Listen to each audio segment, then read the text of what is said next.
സ്നേഹത്തിന്റെയും പ്രത്യാശയുടെയും സമാധാനത്തിന്റെയും ആഘോഷമാണ് ക്രിസ്മസ്.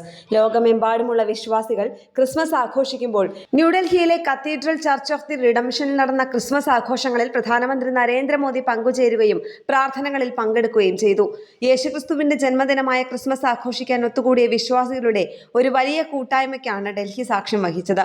ആഘോഷവേളയിൽ പ്രാർത്ഥനകൾ, കരോളുകൾ, സ്തുതിഗീതങ്ങൾ എന്നിവ ഉണ്ടായിരുന്നു.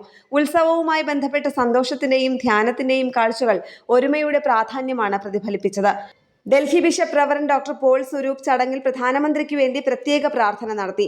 ഡൽഹിയിലെ the cathedral church of the റിഡംഷനിൽ ക്രിസ്മസ് രാവിലെ ശുശ്രൂഷയിൽ പങ്കെടുത്തുവെന്നും സേനഹം, സമാധാനം, കാരുണ്യം എന്നിവയുടെ കാലാതീതമായ സന്ദേശമാണ് ഈ ചടങ്ങിൽ പ്രതിഫലിച്ചതെന്നും ക്രിസ്മസിന്റെ ചൈതന്യം നമ്മുടെ സമൂഹത്തിൽ ഐക്യത്തിനും സൽസ്വഭാവത്തിനും പ്രചോദനമാകട്ടെ എന്നും പ്രധാനമന്ത്രി എക്സിൽ കുറിച്ചു. ക്രിസ്മസ് ദിനത്തിൽ പ്രധാനമന്ത്രി മോദി രാജ്യമെമ്പാടുമുള്ള ജനങ്ങൾക്ക് സമാധാനത്തിന്റെയും അനുകമ്പയുടെയും പ്രത്യാശയുടെയും ആശംസകൾ നേർന്നു.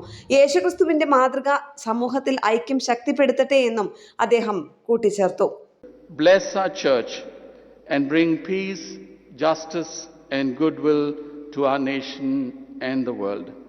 Once again, we warmly welcome you all and wish everyone a blessed and joyous Christmas.